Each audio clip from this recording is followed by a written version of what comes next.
नमस्कार दोस्तों, स्वागत है आपके अपने यूट्यूब चैनल ज्ञान फॉर एग्जाम में। आपके लिए जो BPSC Bihar SSC group D special exam का बूस्टर डोज सीरीज जो चलाया जा रहा था, उसी के अंतर्गत लूसेंट समान ज्ञान को पेज बाई पेज हम आप लोगों के लिए करा रहे थे। इसी के अंतर्गत जीव विज्ञान को हम लोग जान रहे थे और इस जीव विज्ञान के तहत आज हमारा जो होगा एक नया चैप्टर नंबर 10 होगा, यानी कि पोषक पदार्थ शुरू होगा, यानी कि बायो जो है लगभग अब समाप्त होने के कगार पर है। आप लोग भी अपना विचार हमें दे सकते हैं कि अगला कौन सा सब्जेक्ट जो है शुरू किया जाए। और इस वीडियो को आप लोग अगर पिछला नहीं देखा है तो प्लेलिस्ट में जाकर के लूसेंट समान ज्ञान वाली से ज़रूर देख लेंगे। साथ ही साथ लूसेंट का ही भारत का भूगोल समाप्त हो चुका है, वर्ल्ड ज्योग्राफी अब चल रहा है, विश्व ज्योग्राफी, उसका भी 3 से 4 वीडियो अपलोड कर दिए गए हैं। तो अभी तक आपने अगर नहीं देखा है तो ज़रूर देख लेंगे, और हमारे चैनल से अभी तक आपने नहीं जुड़ा है तो उससे भी जुड़ जाएंगे। वीडियो को शेयर, लाइक, कमेंट ज़रूर करेंगे। तो आइए चलते हैं सीधे अपने मेन पॉइंट पर, और ध्यान से सुनिएगा। कुछ चीज़ें हम रिपीट करेंगे और रिवीजन करा करके आपको पढ़ाएंगे। तो आइए देखते हैं, सबसे पहला जो हमारा जो चैप्टर है वो क्या है, पोषक पदार्थ।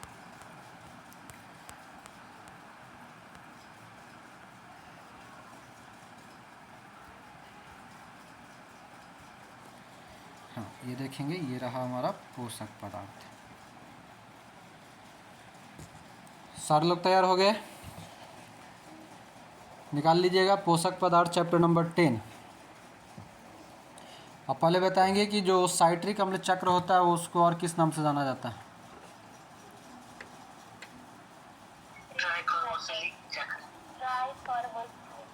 ट्राइकार्बोक्सिलिक चक्र। और भी कुछ कहते हैं?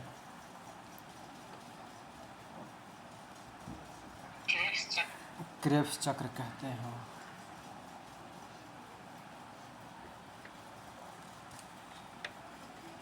ऊर्जा का जो उत्पादन है, यानी कि टोटल शरीर में कितना एटीपी जमा होता है?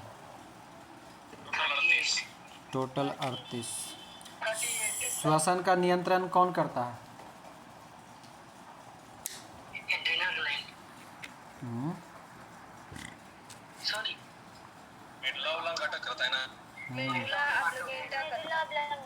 मेडुला ऑब्लोंगेटा करेगा।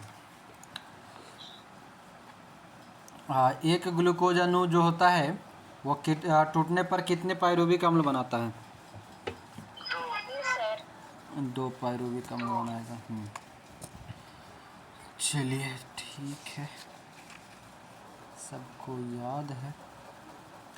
जो श्वसन क्रिया करते हैं तो हम वायुमंडल से कितना प्रतिशत नाइट्रोजन लेते हैं?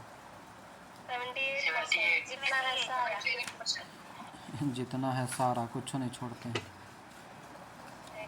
हाँ, मतलब लोभी पाड़े हैं, देख के जो मिले सब ले लेना है, मगर जब समझ में आता है कि ख़राब है तो कूल्हे के कूल्हे वापस।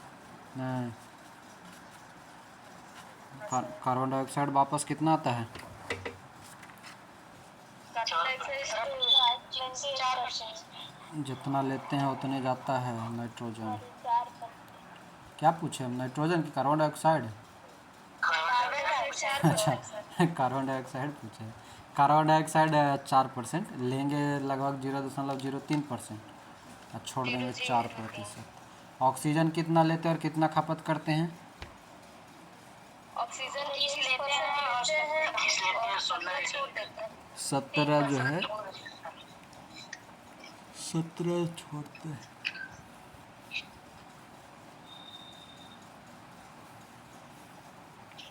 चलिए अब आइए तो पोषक पदार्थ पे देखेंगे। पोषक पदार्थ क्या कहता है? पोषक पदार्थ वही जरा खा पी के मोटाते हैं, वही वाला है। देखिए, कहता है कि वे पदार्थ जो जीवों में विभिन्न प्रकार के जैविक कार्यों के संचालन एवं संपादन के लिए आवश्यक होते हैं पोषक पदार्थ कहलाते हैं। और उपयोगिता के आधार पर जो है पोषक पदार्थ 4 प्रकार के होता है। कौन कौन सा? एक होता है ऊर्जा उत्पादक, दूसरा होता है उपापचयी नियंत्रक, तीसरा वृद्धि एवं तथा निर्माण पदार्थ, चौथा होता है आनुवांशिक पदार्थ। सबसे पहला है ऊर्जा उत्पादक। ऊर्जा उत्पादक कौन सा? वैसा पोषक पदार्थ जो उत्पन्न करके देगा ऊर्जा उत्पादक कहलाएगा। और ऊर्जा हमको कहाँ से मिलेगा, तो वसा और कार्बोहाइड्रेट से मिलता है। दूसरा है उपापचयी नियंत्रक, यानी कि उपापचय के लिए, कैटाबॉलिज्म के लिए, तो वे पदार्थ जो शरीर की विभिन्न उपापचयी क्रियाओं को नियंत्रित करता है, यानी कि सारी क्रियाओं को नियंत्रित करने का काम जो करेगा उपापचयी नियंत्रक कहलाएगा। और इसके तहत विटामिन, लवण और जल, ये याद रखिएगा, पूछता है कि निम्न में से कौन सा उपापचयी पोषक पदार्थ है या नियंत्रक है, तो विटामिन को तो मुख्य याद रखिएगा, साथ में लवण और जल को भी याद रखिएगा।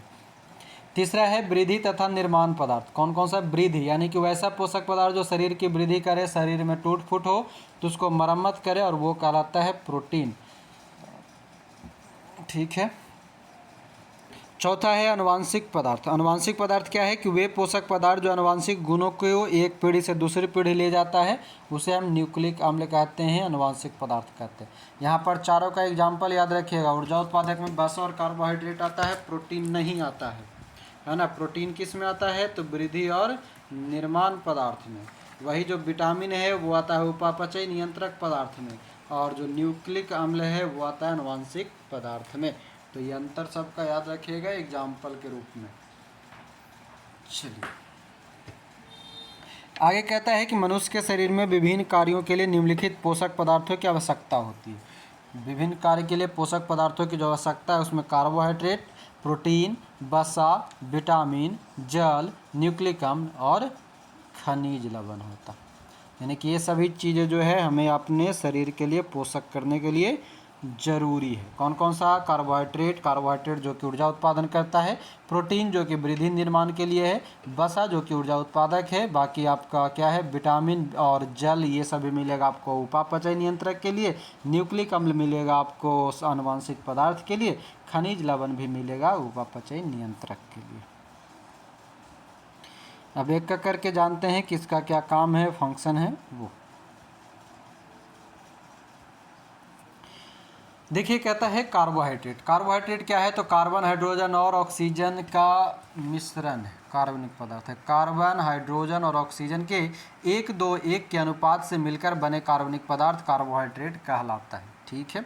शरीर की ऊर्जा की आवश्यकता की 50 से 75% मात्रा की पूर्ति इन्हीं पदार्थों द्वारा की जाती है, और 1 ग्राम ग्लूकोज के पूर्ण ऑक्सीकरण से 4.2 किलो कैलोरी ऊर्जा प्राप्त होता है। तो 1:2:1 का अनुपात याद रखिएगा, कार्बन, हाइड्रोजन और ऑक्सीजन का 50 से 75% हमको यही 3 देता है। और जो मोस्ट इम्पॉर्टेंट इसका लाइन है कि 1 ग्राम ग्लूकोज के पूर्ण ऑक्सीकरण से 4.2 किलो कैलोरी की ऊर्जा प्राप्त होता है। कार्बोहाइड्रेट 3 प्रकार के होंगे। कौन कौन सा?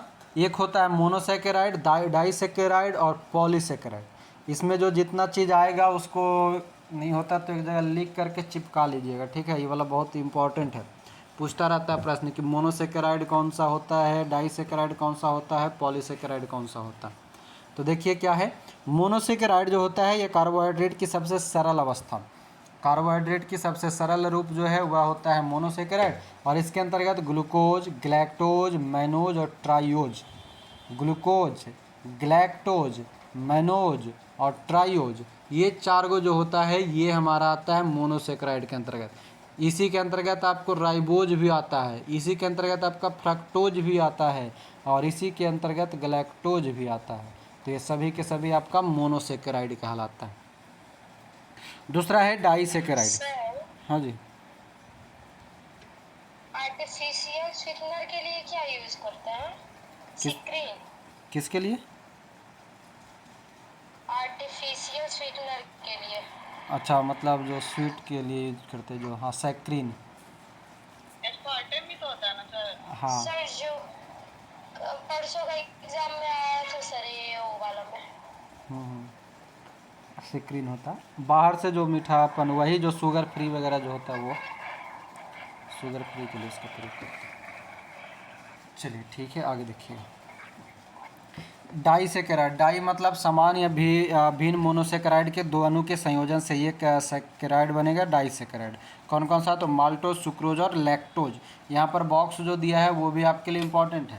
ग्लूकोज और सुक्रोज फ्रक्टोज मिलाइएगा तो सुक्रोज बनेगा, यानी कि ग्लूकोज और फ्रुक्टोज ये दोनों मिलकर के सुक्रोज। कभी कभी पूछता है कि निम्न में से कौन सा एक मजबूत सैकेराइड है या कौन सा एक मजबूत कार्बोहाइड्रेट है, तो ये याद रखेगा ग्लूकोज और फ्रुक्टोज मिलकर के सुक्रोज बनता है, ग्लूकोज और ग्लूकोज मिलकर के ही माल्टोज बनता है, ग्लूकोज और गैलेक्टोज मिलकर के लैक्टोज बनता है। तो इस कारण से जो सबसे मजबूत होगा, अगर ऑप्शन के अनुसार चलेंगे, जैसे कि ग्लूकोज का देगा, फ्रुक्टोज का देगा, गैलेक्टोज का देगा, सुक्रोज का देगा, तो इस अनुसार हमारा सुक्रोज इंपॉर्टेंट हो जाएगा, यानी कि सबसे मजबूत कार्बोहाइड्रेट हो जाएगा, डाइसेकेराइड हो जाएगा, क्योंकि वो दो लोग का मिश्रण बना हुआ रहता है इसलिए। तीसरा आता है पॉलीसेकेराइड। पॉलीसेकेराइड क्या है कि मोनोसेकेराइड के कई अणुओं के मिलने से लंबी श्रृंखला वाली या घुलनशील पॉलीसेकेराइड का निर्माण होता है। क्या कह रहा है कि मोनोसेकेराइड के कई अणु के मिलने से लंबी श्रृंखला वाली या घुलनशील पॉलीसेकेराइड का निर्माण होता है। यह आर्थ्रोपोडा के बाह्य कंकाल व सेलुलोज में पाया जाता है। आर्थ्रोपोडा के बाह्य कंकाल और सेलुलोज में पॉलीसेकेराइड पाया जाता है। इसके अंतर्गत स्टार्च, ग्लाइकोजेन और काइटिन होता है। स्टार्च, ग्लाइकोजेन, सेल्यूलोज, स्टार्च एनिमंड, ये सभी जो है पॉलीसेकेराइड है। ये तीनों का जितने भी एग्जाम्पल है वो याद रखिएगा तो बेहतर है। मोनोसेकेराइड में ग्लूकोज, गैलेक्टोज, ट्रायोज और मैनोज। डाइसेकेराइड में 3 गो होता है मुख्य रूप से, माल्टोज, सुक्रोज और लैक्टोज। माल्टोज, सुक्रोज और लैक्टोज। और पॉलीसेकेराइड में स्टार्च, ग्लाइकोजेन और काइटिन। और एक सेलुलोज इसमें नहीं दिया है, सेलुलोज भी होता है, हाँ है ही, सेलुलोज में पाया जाता है, सेलुलोज भी पॉलीसेकेराइड होता है। तो ये तो हो गया कार्बोहाइड्रेट। कार्बोहाइड्रेट के कुछ काम भी है। क्या कहता है कि ऑक्सीकरण द्वारा शरीर की ऊर्जा की आवश्यकता को पूरा करता है, शरीर में भोज्य संचय की तरह कार्य करता है और मुख्य इंपॉर्टेंट विटामिन सी का निर्माण करता है। कार्बोहाइड्रेट विटामिन सी का निर्माण करेगा, न्यूक्लिक अम्ल का निर्माण करेगा, जंतुओं के बाह्य कंकाल का भी निर्माण करता है। बाहरी कंकाल जो हमारा होता है वो कार्बोहाइड्रेट का बना होता है। स्रोत कौन कौन सा है कार्बोहाइड्रेट का, तो गेहूं, चावल, मक्का, बाजरा, आलू, शकरकंद, शलजम, ये सभी कार्बोहाइड्रेट के प्रमुख स्रोत होते हैं। तो इतना याद रखेंगे। दूसरा है हमारा प्रोटीन, यानी कि कार्बोहाइड्रेट के बारे में हम लोगों ने जाना। कार्बोहाइड्रेट के अंतर्गत कार्बन, हाइड्रोजन और ऑक्सीजन का मिश्रण होता है, जो कि 1:1 के अनुपात में होता है। 50 से 75% तक हमारे शरीर में ऊर्जा मौजूद करवाता है। 1 ग्राम ग्लूकोज से हमारा 4.2 किलो कैलोरी ऊर्जा प्राप्त होता है ऑक्सीकरण के रूप में। कार्बोहाइड्रेट जो था 3 प्रकार का था, मोनोसेकेराइड, डाइसेकेराइड, पॉलीसेकेराइड। मोनोसेकेराइड के अंतर्गत ट्राइयोज, ग्लूकोज, गैलेक्टोज, मैनोज ये सभी आता है। डाइसेकेराइड के अंतर्गत माल्टोज, सुक्रोज और लैक्टोज आता है, ये तीनों बहुत इंपॉर्टेंट है। और पॉलीसेकेराइड के अंतर्गत स्टार्च यानी कि मंड, सेल्यूलोज, काइटिन और ग्लाइकोजेन आता है। उसके बाद जो एक कार्बोहाइड्रेट के अंतर्गत इंपॉर्टेंट था वो विटामिन सी का निर्माण करने वाला, वो इंपॉर्टेंट है। अब जो हम पढ़ेंगे वह है हमारा प्रोटीन, यानी कि प्रोटीन कहता है कि प्रोटीन शब्द का सर्वप्रथम प्रयोग जे बर्जीलियस ने किया था। किसने? प्रोटीन शब्द का प्रयोग सर्वप्रथम जे बर्जीलियस ने किया। यह एक जटिल कार्बनिक यौगिक है। याद रखना है कि प्रोटीन क्या है, तो जटिल कार्बनिक यौगिक है जो 20 अमीनो अम्ल से मिलकर बना होता है। इसको एकदम सीधा सीधा याद रखना है। प्रोटीन 20 अमीनो अम्ल का मिलकर बना होता है। मानव शरीर का लगभग 15% भाग प्रोटीन से ही निर्मित है। हमारा जो शरीर है उसमें 15% प्रोटीन है, 50 से 75% ऊर्जा कार्बोहाइड्रेट देता है और 15% प्रोटीन है। सभी प्रोटीन में नाइट्रोजन पाया जाता है, याद रख लेंगे। ऊर्जा उत्पादन एवं शरीर की मरम्मत दोनों कार्य के लिए प्रोटीन उत्तरदायी होता है। ऊर्जा का उत्पादन भी करेगा, शरीर की मरम्मत भी करेगा, दोनों प्रोटीन करता है। मनुष्य के शरीर में 20 प्रकार की प्रोटीन की आवश्यकता होती है। याद रखेंगे, हमारे शरीर में 20 प्रकार की प्रोटीन की आवश्यकता है, जिनमें से 10 का संश्लेषण उसका शरीर स्वयं करता है। 10 को जो है हम अपना शरीर में खुद पैदा कर लेते हैं, तथा 10 जो है वह हम भोजन से लेते हैं। सोयाबीन और मूंगफली में प्रचुर मात्रा में प्रोटीन पाया जाता है। सोयाबीन में कितना प्रतिशत?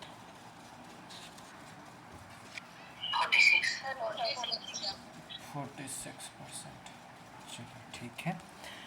कहता है कि एक कार्यशील महिला को प्रतिदिन 45 ग्राम प्रोटीन लेना चाहिए। कार्यशील मतलब कामकाजी महिला, जो काम धाम करती है वो, और जो दिन रात सुतल रहे वो नहीं दीजिए तो अच्छा। चलिए, कोढ़नियन के जो बीमार रहेंगे उसको तो देना ही है। क्या कहता है, प्रोटीन के प्रकार। प्रोटीन के प्रकार में एक आता है सरल प्रोटीन, फिर संयुग्मी प्रोटीन और तीसरा होता है व्युत्पन्न प्रोटीन। सरल प्रोटीन क्या कहता है कि वे प्रोटीन जो केवल अमीनो अम्ल के बने होते हैं, केवल अमीनो अम्ल के, वो कहलाएगा सरल प्रोटीन, सिंपल वाला। जैसे एल्ब्यूमिन्स, क्या है, ग्लोब्यूलिन्स और हिस्टोन। एल्ब्यूमिन्स, ग्लोब्यूलिन्स, हिस्टोन, ये सभी सरल प्रोटीन है। दूसरा है संयुग्मी प्रोटीन। वे प्रोटीन जिनके अणुओं के साथ समूह भी जुड़े रहते हैं संयुग्मी प्रोटीन कहलाते हैं। वे प्रोटीन जिनके अणु के साथ कुछ न कुछ समूह भी जुड़ा रहे, संयुग्म यानी कि वो एक दूसरे से जुड़ा रहता है, संयुग्मित रहता है। जैसे कौन सा, क्रोमोप्रोटीन, ग्लाइकोप्रोटीन। क्रोमो और ग्लाइको ये दोनों जो है आपका संयुग्मी प्रोटीन है। तीसरा होता है व्युत्पन्न प्रोटीन। व्युत्पन्न क्या कहता है कि वे प्रोटीन जो प्राकृतिक प्रोटीन के जलीय अपघटन से बनते हैं। प्राकृतिक प्रोटीन के जलीय अपघटन यानी कि जल से टूटने के कारण जो प्रोटीन बनेगा वो व्युत्पन्न प्रोटीन कहलाता है। जैसे प्रोटीन्स, पेप्टोन और पेप्टाइड। प्रोटीन्स, पेप्टोन और पेप्टाइड व्युत्पन्न प्रोटीन। क्रोमोप्रोटीन, ग्लाइकोप्रोटीन संयुग्मी प्रोटीन। एल्ब्यूमिन्स और ग्लोब्यूलिन्स सरल प्रोटीन होता है। ये सब का एग्जाम्पल आपको याद रखना पड़ेगा। हिस्टोन प्रोटीन कहाँ पाया जाता है?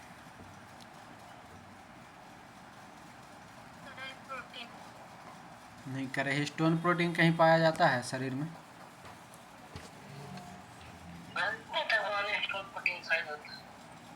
किसमें?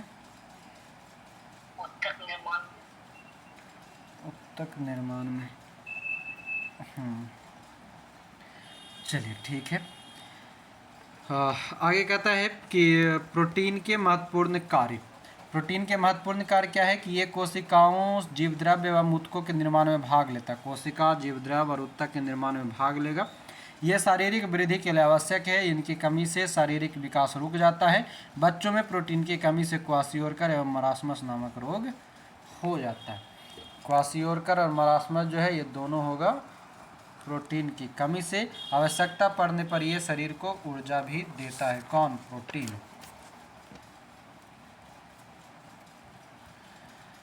ये जैव उर्वरक एवं जैविक नियंत्रक के रूप में भी कार्य करेगा। आनुवांशिकी लक्षणों के विकास का नियंत्रण करता है। संवहन में भी सहायक करता है। ये सब प्रोटीन का काम है। क्वाशियोरकर क्या होता है तो कहता है इस रोग में बच्चों का हाथ पांव दुबला पतला हो जाता है एवं पेट बाहर की ओर निकल जाता है।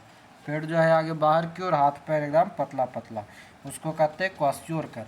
और मरासमस क्या होता है कि जिसमें बच्चों की मांसपेशियां जो है वो ढीली हो जाती है, वो मरासमस कहलाता है। मांसपेशी। मांसपेशी से बताइए तो कि जो तंत्रिका तंत्र में होता है वो कितना जोड़ी होता है? 33 सर। जोड़ी बताइए, जोड़ी 33 हाँ, मेरुरज्जु जो तंत्रिका तंत्र में होता है वो 31 होता है। और 33 जोड़ी कुछ होता है, मतलब 33 जोड़ी नहीं, 33 संख्या में कुछ होता है। कशेरुक, हाँ, वर्टिब्रल कॉलम होता है। Vertebral column. चलिए, ACTH एगो हार्मोन था, बताइएगा कोई। ACTH हार्मोन क्या करता है? जिनको नाम याद होगा वो पकड़ लेंगे।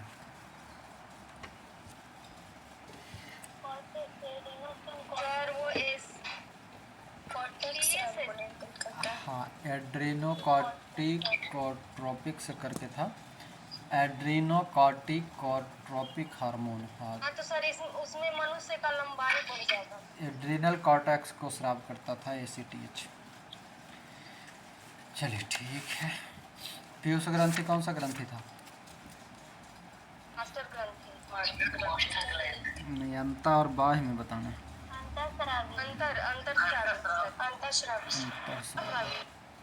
मतलब सब के याद हो गई दो ना। लार ग्रंथि कुछ होता है।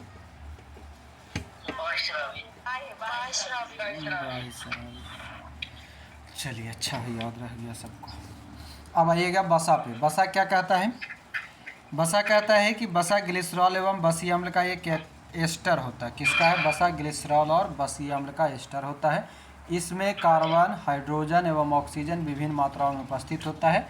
बसा में कार्बन, हाइड्रोजन और ऑक्सीजन उपस्थित होता है। कार्बन, हाइड्रोजन, ऑक्सीजन, जिस तरह से उसमें कार्बोहाइड्रेट में था। वसा सामान्यतः 20 डिग्री सेल्सियस ताप पर ठोस अवस्था में होते हैं, परंतु यदि वे इस ताप पर द्रव अवस्था में हो तो उन्हें तेल कहते हैं।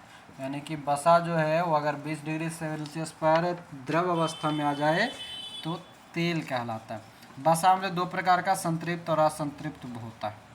असंतृप्त वसा अम्ल मछली के तेल एवं वनस्पति तेलों में मिलते हैं। असंतृप्त वसा कहाँ मिलेगा? तो मछली के तेल और वनस्पति तेल में मिलता है। मछली के तेल और वनस्पति तेल में मिलेगा असंतृप्त वसा। केवल नारियल का तेल तथा ताड़ का तेल संतृप्त तेल का उदाहरण है। नारियल का तेल और ताड़ का तेल ये दोनों संतृप्त है। पाम ऑयल, पाम जूस पिए हैं जी? पाम जूस कौन कौन पिए हैं? हाथ उठाइए तो। नहीं सर, उससे नशा होता है ना। हाँ? जूस है तो नशा कैसे होता है? ऑरेंज जूस पीते तो नशा होता है? नीरा पिए हैं सर, नीरा। नीरा पिए हैं? नीरा नहीं कह रहे हैं, कह रहे पाम जूस बताइए।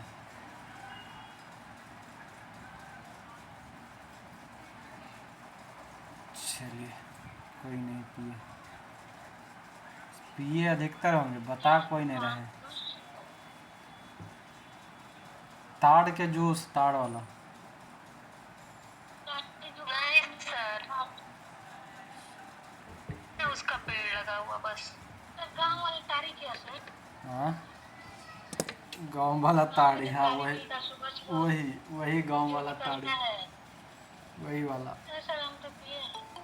हाँ, अप्रैल के महीने में शायद वो सब निकलता है।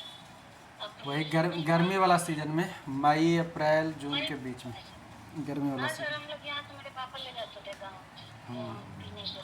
वो टेस्ट है। उसी को बोलते हैं पाम जूस, जिसको सब बोलता है ताड़ी।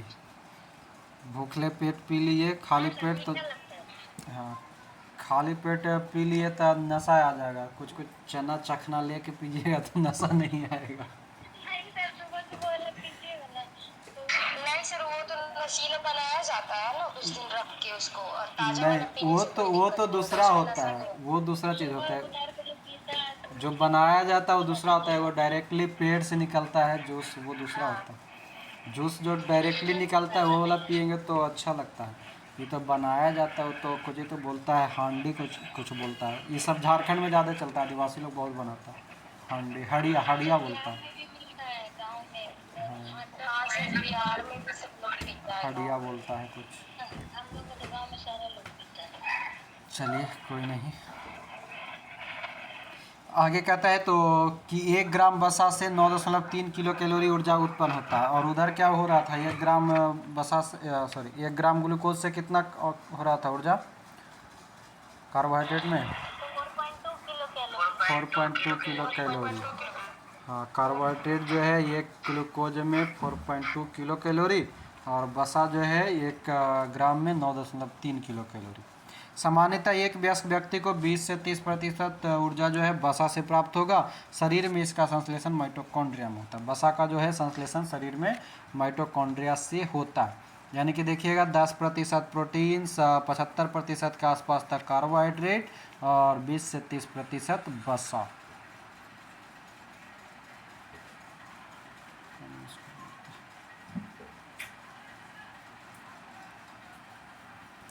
अब कहता है वसा का मुख्य कार्य। वसा का मुख्य काम कुछ ही है तो यह शरीर को ऊर्जा प्रदान करता है।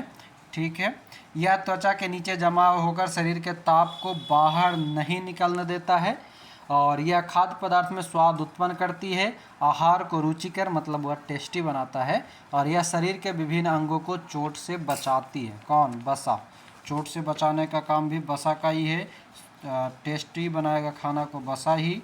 वसा की कमी से त्वचा रूखी हो जाती है, वजन में कमी आती है, शरीर का विकास रुक जाता है, और कहता है कि वसा की अधिकता से शरीर स्थूल हो जाता है, यानी कि जब मोटा हो जाता है, और हृदय की बीमारी होती है एवं रक्तचाप बढ़ जाता है।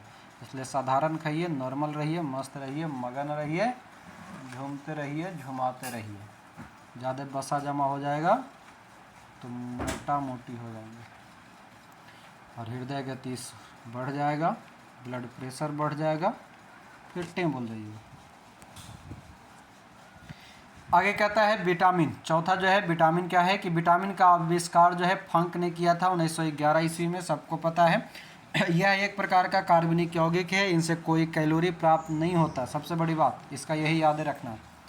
जो विटामिन है इससे कोई कैलोरी नहीं प्राप्त होता। प्रश्न पूछता है कि विटामिन से, विटामिन कोई भी विटामिन का नाम दे देगा, कहेगा इससे कौन सी जो है कितना कैलोरी प्राप्त होता है, तो नॉर्मली जो है कोई भी कैलोरी प्राप्त नहीं होता, परंतु यह शरीर के उपापचय यानी कि मेटाबॉलिज्म में रासायनिक प्रतिक्रिया के नियम के लिए अत्यंत आवश्यक होता है। इसे रक्षात्मक पदार्थ कहा जाता है।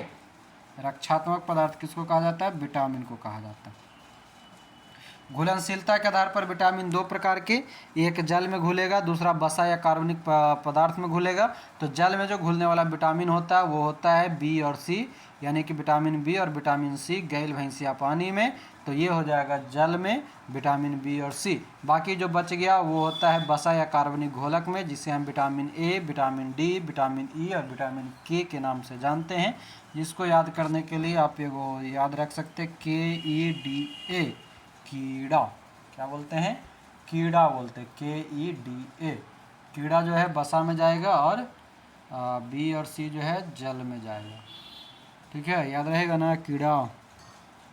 मक्खी, हाँ, मक्खी चूस का कहानी सुने हैं? मक्खी चूस एगो कुछ था, व्यापारी था, उसका व्यापारी का घी में गिर गया था मक्खी, तो उसको खूब पहले निकाला, निचोड़ा, उसको निचोड़ने के बाद फेंका, घी निकाल लिया। घी कैसा होता है? बसा होता है, यानी कि थोड़ा सा गाढ़ा होता है। और फिर क्या है, मक्खी क्या होता है? कीड़ा होता है, वो कीड़ा के अंतर्गत आता है। तो KEDA आपका जो है वो बसा में घुलनशील है। चलिए ठीक है, जिनको याद है उनको बेहतर है। कहता है कि विटामिन ए नेत्र, त्वचा, हड्डी एवं हमारे शरीर की प्रतिरक्षा प्रणाली को मजबूती प्रदान करेगा। कौन सा? विटामिन ए जो है वह हमारा आँख, त्वचा, हड्डी, शरीर को प्रतिरक्षा प्रणाली करता है। विटामिन B12 में कोबाल्ट पाया जाता है। विटामिनों का संश्लेषण हमारे शरीर की कोशिकाओं द्वारा नहीं हो सकता है। क्या कहता है कि विटामिन जो है उसका संश्लेषण हमारे शरीर के कोशिकाओं द्वारा नहीं होता है। इसकी पूर्ति हम विटामिन युक्त भोजन से करते हैं, यानी कि खाना खा करके विटामिन लेते हैं।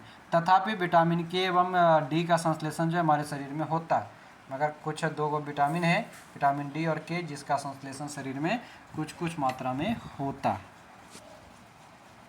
विटामिन डी का संश्लेषण सूर्य के प्रकाश में उपस्थित पराबैंगनी किरणों द्वारा त्वचा के कोलेस्ट्रॉल, इर्गेस्टिरॉल द्वारा होता है।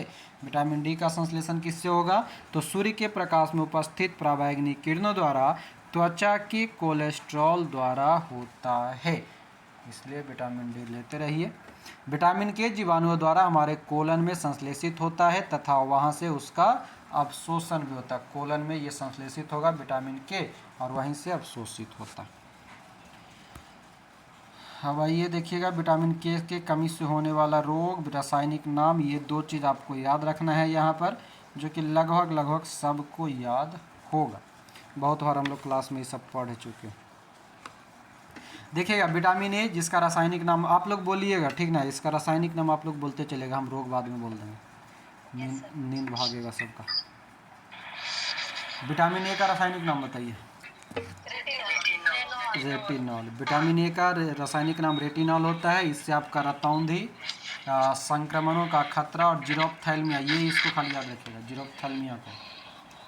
ठीक है, और उसके बाद ये सब का स्रोत जो है लगभग सब में मिलता, स्रोत नहीं पढ़ रहे हैं, ठीक ना? विटामिन B1, विटामिन B1 का रासायनिक नाम बताएंगे।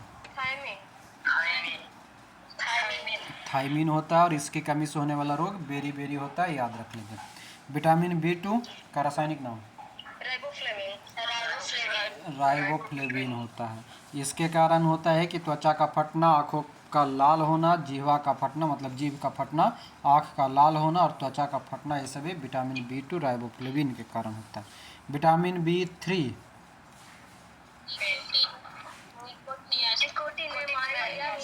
निकोटिनेमाइड या नियासिन, और इससे क्या होता है तो पेलाग्रा या 4D सिंड्रोम होता है। फोर्डी सिंड्रोम नामक बीमारी जो है विटामिन B3 के कारण होता है, और पेलाग्रा यानी कि त्वचा दाद जो होता है यह भी विटामिन B3 के कारण होता है। विटामिन B5, हाँ, पेंटोथेनिक अम्ल कहते हैं विटामिन B5 को।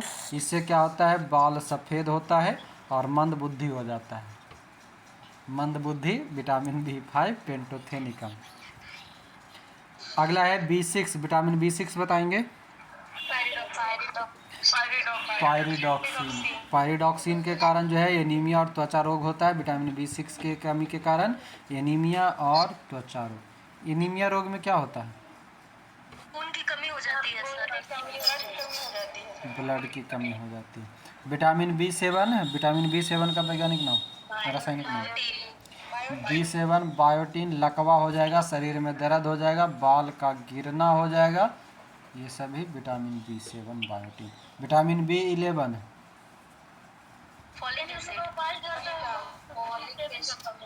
हाँ, विटामिन B11 फॉलिक अम्ल कहलाता है, और इससे भी क्या होता है, एनीमिया और पेचिस रोग होता है। यानी कि विटामिन B11, B6, B12 ये सब इसके कमी से एनीमिया होता है। कोई लगता है बीच में कुछ बोल रहे थे जी। सर मैं बोली कि बाल झड़ता है, इसका मतलब हम लोग को विटामिन B7 की कमी है। हाँ, बायोटीन की कमी है। नहीं, वो बाल ऐसे ही झड़ते रहेगा, आप कुछ भी खा लीजिए, उसका कोई उपाय नहीं है। इसलिए टकली हो जाइए।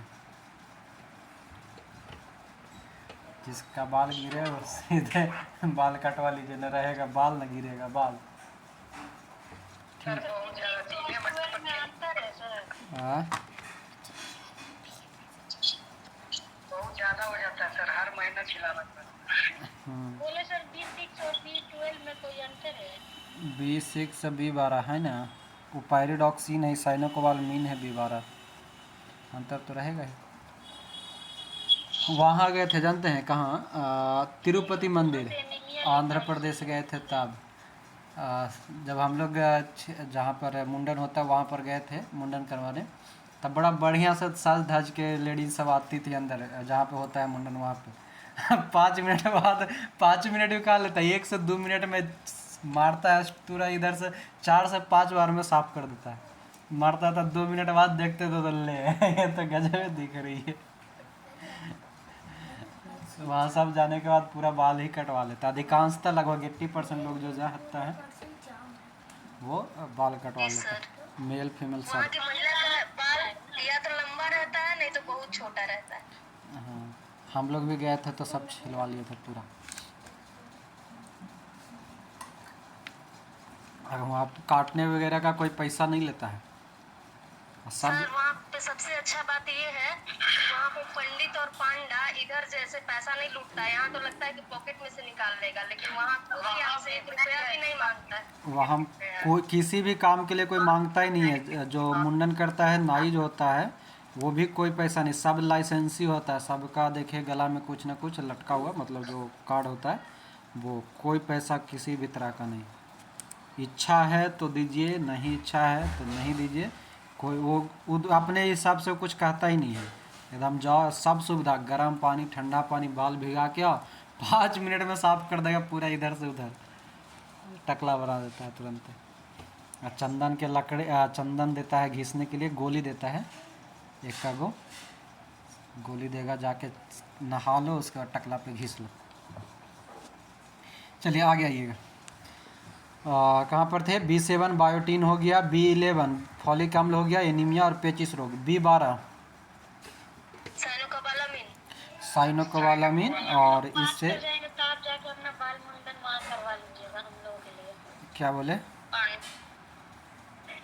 हम लोग ऐसे चाहे रेलवे पास कर रहे हैं, तो आप अपना मुंडन वही करवा लीजिए। अच्छा जी, पास कीजिएगा, हम आप मुंडन करवाएंगे हम। पास करेंगे तब गंगा नहा लेंगे कि हम लोग के पास करेंगे? नहीं, हम लोग इतने बच्चे हैं ना, 2 साल के बच्चे हैं, तो सर अपने बच्चे लोगों के लिए।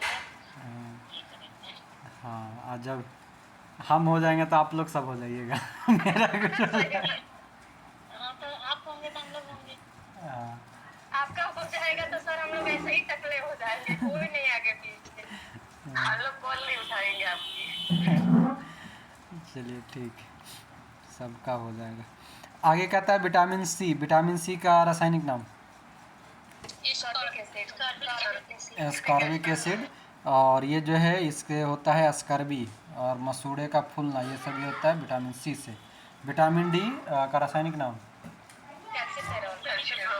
कैल्सीफेरॉल। कैल्सीफेरॉल इससे होता है ब्रिकेट्स और ऑस्टिमलेशिया। ऑस्टिमलेशिया और रिकेट जो है लगभग दोनों एक ही समान बीमारी है, मगर रिकेट जो होता है बच्चों में होता है और ऑस्टिमलेशिया वयस्क में होता है। ये भी पूछा जाता है। वयस्क मतलब 18 साल, ये वो एज के उपरांत भी पूछ सकता है एज से कि 18 से ऊपर वाले में कौन सा बीमारी होता है विटामिन डी की कमी से, तो उससे भी जोड़ के रखिएगा। विटामिन ई का रासायनिक नाम टोकोफेरॉल, जनन शक्ति का कम होना। विटामिन के फिलोक्विनोन, रक्त का थक्का न बनना। फिलोक्विनोन हो जाएगा रक्त का थक्का नहीं बनना, विटामिन के की कमी से हो जाएगा। बाकी सब जो है स्रोत लगभग सब में समान होता है। मांस मछली खाते रहिए, दूध वगैरह पीते रहिए, सब बराबर। तो ये था विटामिन की कमी से होने वाला रोग। अब आइए जल पे। जल को इंग्लिश में क्या कहते हैं? पानी, वाटर। चलिए देखिए जल क्या कहता है कि मनुष्य इसे पीकर प्राप्त करता है। जल हमारे शरीर का प्रमुख अवयव है। शरीर के भार का 65 से 75% जल होता है। शरीर के भार का, ठीक ना, इना कि शरीर जितना रहेगा उसका 65 से 75% में। जल के प्रमुख कार्य क्या है? तो जल हमारे शरीर के ताप की स्वेदन यानी कि पसीना तथा बाष्पन द्वारा नियंत्रित करता है। शरीर के अपशिष्ट पदार्थों के उत्सर्जन का महत्वपूर्ण माध्यम है। शरीर में होने वाले अधिकतर जैव रासायनिक अभिक्रियाएं जलीय माध्यम से संपन्न होती है। ये था आपका जल। जल्दी से बताइए। तो यहाँ पर एगो स्वेदन है यानी कि पसीना। पसीना किस ग्रंथि से निकलता है जो बताइए? स्वेद ग्लैंड से। स्वेद ग्लैंड जो है वो किस ग्रंथि का उदाहरण है? बही या अंतः?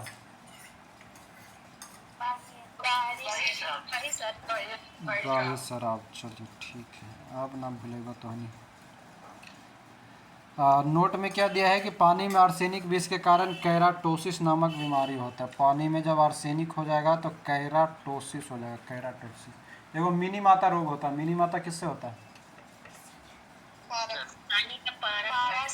पारा से। एगो इटाई रोग होता है, वो किससे होता है? कैडमियम से होता है। आगे देखेंगे। आगे है न्यूक्लिक अम्ल। न्यूक्लिक अम्ल क्या कहता है कि ये कार्बन, हाइड्रोजन, नाइट्रोजन, ऑक्सीजन व फास्फोरस से बने न्यूक्लियोटाइड के बहुलक होता है न्यूक्लिक अम्ल। कार्बन, हाइड्रोजन, नाइट्रोजन, ऑक्सीजन और फास्फोरस जो अल्प मात्रा में हमारी कोशिकाओं में डीएनए तथा आरएनए के रूप में पाया जाता है। न्यूक्लिक अम्ल जो है डीएनए और आरएनए के रूप में पाया जाता है। इसका काम क्या है? तो अनुवांशिक गुणों को एक पीढ़ी से दूसरी पीढ़ी में पहुंचाना, एंजाइम के निर्माण एवं प्रोटीन संश्लेषण का नियंत्रण करना, ये इंपॉर्टेंट रहेगा दूसरा नंबर। और तीसरा तो और भी इम्पोर्टेंट है कि क्रोमेटिन जाल का निर्माण कौन करता है? तो ये करेगा हमारा न्यूक्लिक अम्ल। डीएनए का पूरा नाम बताइए तो।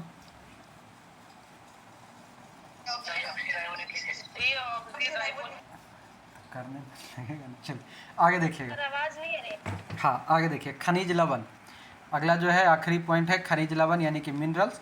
मिनरल्स क्या कहता है कि मनुष्य जो है खनिज भूमि से प्राप्त न करके भोजन के रूप में ग्रहण करता है। मनुष्य जो है खनिज कहाँ से लेता है? तो भोजन के रूप में लेता है। ये शरीर की उपापचयी क्रियाओं को नियंत्रित करता है। खनिज का काम है उपापचयी क्रियाओं को नियंत्रित करना। और गर्भवती स्त्रियों में प्रायः कैल्शियम और आयरन की कमी हो जाती है। इसी का पॉइंट है ना। हाँ, गर्भवती स्त्रियों में प्रायः कैल्शियम और आयरन की कमी हो जाती है। हमारे शरीर में लगभग 15 से अधिक जो खनिज लवण अलग अलग रूपों में पाए जाते हैं। यह शरीर के कुल वजन का 4 से 5% होता है। जो खनिज लवण है 4 से 5% शरीर का, और शरीर में 15 से अधिक खनिज लवण पाया जाता है। गर्भवती स्त्री से याद आया, एगो कॉपर टी का गोली होता है, वो बताइए तो क्या होता है कॉपर टी का गोली? प्रेगनेंसी को रोकने के लिए। प्रेगनेंसी को रोकने के लिए। अभी कॉपर टी का गोली नहीं होता है सर, कॉपर टी तो अलग होता है। हाँ वही। अलग होता है, लेकिन उसका गोली भी आता है ना उसी टाइप में। गोली भी आता है, टैबलेट आता है। अभी ग्रुप डी में पहल का दिन में पूछा था कॉपर्टी वाला, इसलिए याद आ गया तो पूछ लिया। चलिए ठीक है।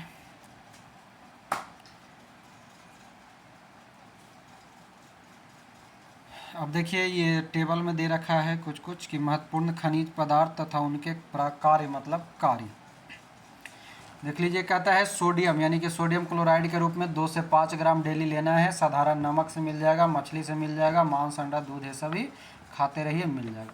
सोडियम का काम क्या है, तो कहता है यह सामान्यतः कोशिका बाह्य द्रव्य में धनायन के रूप में होता है तथा निम्न कार्यों से संबद्ध है।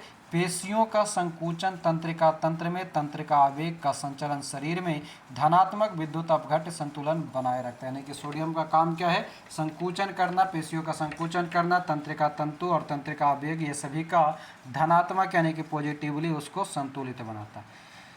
दूसरा है पोटेशियम। पोटेशियम जो है हमको 1 ग्राम डेली चाहिए, लगभग सभी खाद्य पदार्थों में मिल जाएगा।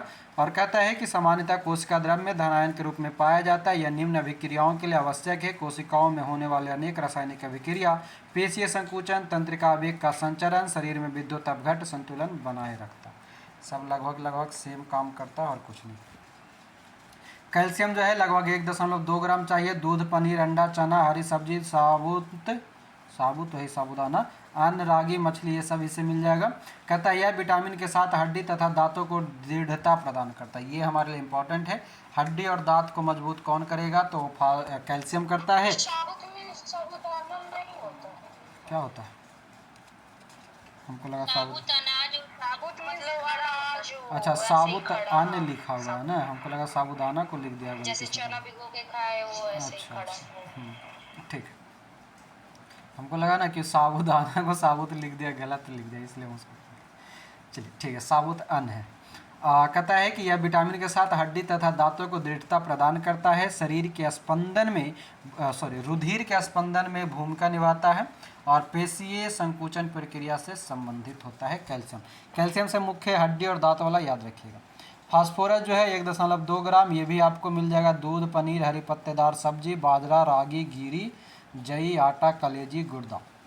कैल्शियम से संबद्ध होकर दांत और हड्डी को यह भी मजबूती देगा। यह शरीर के तरल पदार्थों के संरचनात्मक संतुलन बनाए रखने में सहायक होता। फिर आता है लौह यानी कि लोहा यानी कि आयरन। बालकों में चाहिए 25 मिलीग्राम और बालिकाओं में चाहिए 35 मिलीग्राम। कहाँ से मिलेगा, तो कलेजी, गुर्दे, अंडे का पीतक मतलब पीला वाला, चोकर युक्त आटे की रोटी, बाजरा, रागी, सेब, केला, पालक, अन्य हरी सब्जी और गुड़। चोकर युक्त आटा, अब तो चोकर खा है, जितना महीन हो सके उतना। महीनों आटा में भी कुछ बोलता है, चाल के खाता है, रोटी बनता है सर, पता है ना। वो हमनी की मम्मी खिला देती है अभी, वो मोटके आटवा कहते खैमी में तो कुछ होता,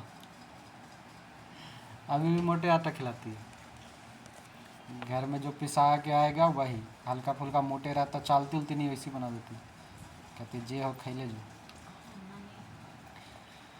हाँ तो देखिएगा लौह क्या है, और कहता है लोहा जो है लाल रुधिर कणिकाओं में हीमोग्लोबिन के बनने के लिए आवश्यक है या उत्तक में ऑक्सीकरण के लिए आवश्यक होता है। उत्तक में ऑक्सीकरण के लिए लोहा आवश्यक होता है। आयोडीन जो है 20 मिलीग्राम। मछली, समुद्री खरपतवार, हरी पत्तेदार सब्जी, आयोडीन, नमक, ये सभी में। यह थायराइड ग्रंथि द्वारा स्रावित थायरॉक्सिन हार्मोन के संश्लेषण के लिए आवश्यक है आयोडीन। बस इतना ही याद रखना, गलगंड घेघा से बचाने के लिए। फिर है मैग्नीशियम, ये सभी जो है कम मात्रा में हल्का फुल्का सब्जी में मिल जाएगा। पेशी तंत्र एवं तंत्रिका तंत्र की क्रिया हेतु कैंसर से बचाव के लिए, ये याद रखना है, कैंसर से बचाव के लिए आपको मैग्नीशियम। जस्ता जो है ये जिंक यानी कि यकृत और मछली में इंसुलिन कार्यकी को करने के लिए। तांबा मांस, मछली, यकृत, अनाज से हीमोग्लोबिन तथा अस्थियों के निर्माण एवं इलेक्ट्रॉन संवाहक के रूप में। और कोबाल्ट क्या कहता है, मांस, मछली एवं जल के रूप में, जो कि आरबीसी तथा विटामिन B12 के संश्लेषण द्वारा होता है। ठीक है, तो ये सभी आपका खनिज पदार्थ था, इस सब में उतना कुछ याद करे वाला नहीं था। तो ये हुआ समाप्त पोषक पदार्थ। पोषक पदार्थ में मुख्य रूप से जो आप लोग एक कावर और देख लीजिएगा, उसमें कार्बोहाइड्रेट का तीनों पार्ट देख लीजिएगा। जो कार्बोहाइड्रेट का 3 प्रकार होता है वो देख लेंगे। फिर प्रोटीन के तीनों प्रकार देख लेंगे एक बार और। उसके बाद वसा जो है, वसा में जो बनता है कैलोरी ऊर्जा 1 ग्राम वसा में 9.3, उसको पढ़ लेंगे। विटामिन पूरा जो बॉक्स में है उसको पढ़ लेंगे, लगभग लगभग सबको याद है। और जो कुछ भी जिनको नहीं याद है वो याद कर लेंगे। बाकी इधर बॉक्स वाला पढ़ने की ज़रूरत नहीं था, खनिज पदार्थ वाला दे दिया था तो पढ़ दिए। तो ये हो गया समाप्त आपका। तो फ्रेंड मिलते हैं अब अगले चैप्टर में, पोषण नंबर चैप्टर से शुरू करेंगे। कल हमारा पोषण शुरू हो जाएगा और साथ ही साथ मानव रोग शुरू हो जाएगा, जो कि लगभग आखिरी चैप्टर रहेगा मुख्य रूप से बायोलॉजी का। बाकी जो कुछ कुछ है विविध का पार्ट होगा, यानी कि कल नहीं तो परसों तक 2 दिन के क्लास में आपका क्लास समाप्त हो जाएगा। तो अभी के लिए आपका बहुत बहुत धन्यवाद। जय हिंद।